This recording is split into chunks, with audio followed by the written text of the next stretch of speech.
Thanks, Darshana. Well, joining me now is the novelist and critic Diran Adebayo, Owen Jones, the author of Chavs, The Demonisation of the Working Class, and the royal historian Kate Williams. Owen Jones, did you feel part of this? Well, you know, I'm a Republican. I want the British people to have a say over our head of state is, but I'm not a grumpy git who looks at people having a good time, celebrating in this way, and damns it. The point I would make is this. There are two traditions in Britain. There's one which is about kings and queens, it's about empire, it's about aristocracy. There's another tradition which gets airbrushed out of existence at times like that, and that's ordinary people who throughout history have fought for democracy, for their rights, for freedom, going back to the Peasants' Revolt in the late 14th century against serfdom, the revolution we had in this country. Weren't they the people on the Mall? No, they weren't the people on the Mall, but I think that is a tradition which gets airbrushed out of existence at times like this. I think what we see at times like this are a longing for community, to be part of something. It's not my place to damn that in any sense. The argument isn't personal about the monarch at the moment, it's about British people having a say over who represents them. Diran Adebayo, how inclusive was this, do you think? Well, I think they got lots of the symbols right. Obviously, Lenny Henry presented emceed at the concert the other day. I noticed that there were a number of black faces speaking at the church, etc. The crowds weren't 20% black, were they? They weren't. And you shouldn't underestimate the fact there were a number of black people who wouldn't have been here, who would have been into the thing to some degree at some level.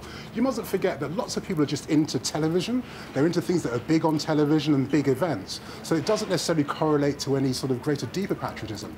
I think what I take from this event and other events and from my own knowledge is that there are many different Britons, as Owen has mentioned. There's a majority Briton that is very into the Queen, and there are other Britons that are into Britain for different reasons. And just as you all have different musical tastes, so are there very many different Britons, and there's no reason why that should be a threat to anybody, yes, really. I agree. I mean, I think this was certainly a celebration, not necessarily of the monarchy, but of a 20th century history. I think for a lot of people, the Queen is 20th century history. She came to the throne in 1952, and how different our country has been. I mean, the last Diamond Jubilee we saw was Queen Victoria's in 1897, all this empire pageantry, ruling a quarter of the world's population. Thank goodness we're not like that now. Thank goodness we no longer have an empire, and we are much more about history and much more about celebrating a long period of change and transition, often for the better in British history. Speaking of transition, I mean, part of, certainly last night, was Prince Charles as well, wasn't it? And yes. Quite a remarkable moment when he addressed the crowd, thanked the Queen and mentioned his father. Let's just have a brief look at what happened. The only sad thing about this evening is that my father couldn't be here with us, because unfortunately he is taken on well, but ladies and gentlemen, if we shout loud enough, he might just hear us in hospital and go.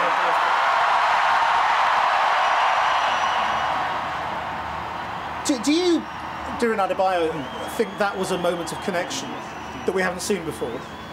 Well, it showed a human face, obviously Prince Charles, a dutiful son sort of face.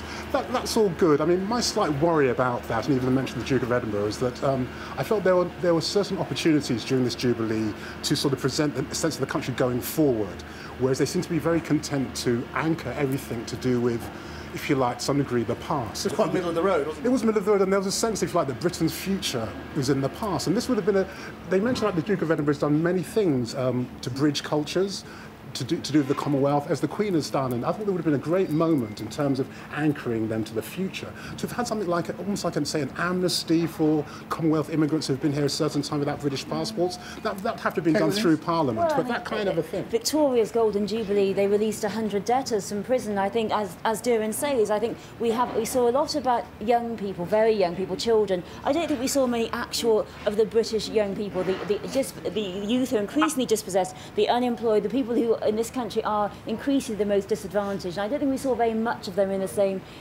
level. And I think we did see it. There was a lot of invoking of Britain, but it wasn't as if you know, in Victoria's Jubilee, there was 40,000 people, poorest people in London were given a big Jubilee lunch. We didn't have that type of day. It wasn't a great charitable institution. What's interesting, actually, I was in Tottenham today talking to young people, and there wasn't that sense of connection there. There was lots of people very scared about the future, about unemployment, about cuts. And what's interesting... Oh, yes, you can't help us with those. Well, no, but there's a potential crisis, I suppose, for the future of the monarchy. In that poll, there was a poll, for example, in April, which suggested that the vast majority of people over 65 survive, who obviously lived through the entire reign of Elizabeth II, are very supportive. They don't think Britain would be better off without a monarchy. Amongst people who are 18 to 25, however, only a third think Britain will be worse off. So the challenge facing the monarchy, it'll be interesting to see if they can pull this off, is how they can get the next generation to get the same level of enthusiasm, which they don't have at the moment. I would also say that I think the challenge facing Britain internationally is to become a country whose successful films aren't merely films that are period pieces, etc., where Shakespeare isn't the only great thing that this country has done. Britain has shown that it's world class in this Jubilee days. It's world class with its past. And it has to show that it's world class in various areas to do with the future as well. And I felt that there was a chance, given how multicultural Britain is, there was a chance to push that more, in a sense, towards the future. It's not just about multiculturalism. It's not just multicultural, it's about modernity. Yeah, it's about modernity, absolutely. It's about modernity more generally, and it seems to me sometimes that official Britain, the establishment, the powers that be, they're not really proud about that aspect of Britain. I think what the royal family themselves, their way of doing this is by continually invoking William and Kate. I mean, we saw the Queen's speech earlier,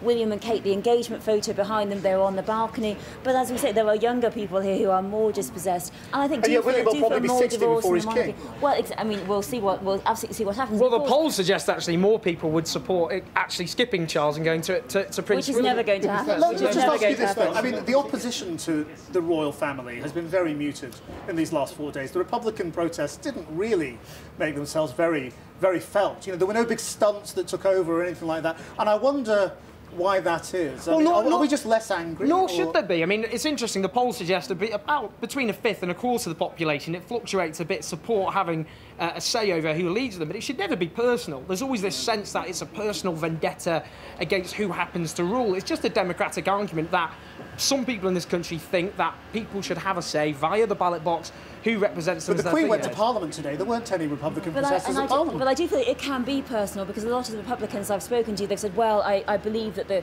Queen is doing a good job, but I just don't believe that Prince Charles can do the same thing. And I think throughout our history, there have been massive swings on the Republican swingometer, as you might say.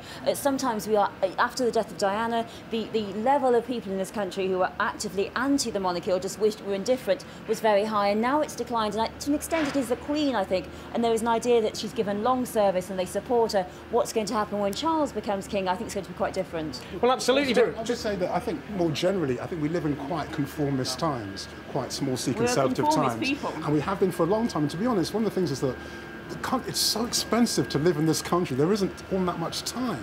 And people are going through very difficult economic times. There isn't all that much time to sort of be radical in a certain way.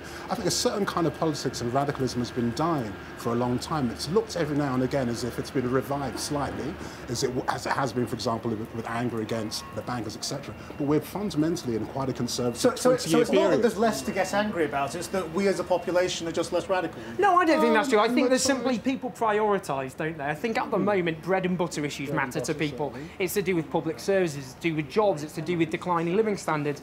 So to start making an argument, picking your battles, if you like, about the elected head of state gets pushed down the agenda at a time like that. But it's still an argument worth making, even though it's deeply often very unpopular. Well, you've got a few years to plan the next campaign, I guess. Thank you all very much indeed for joining us.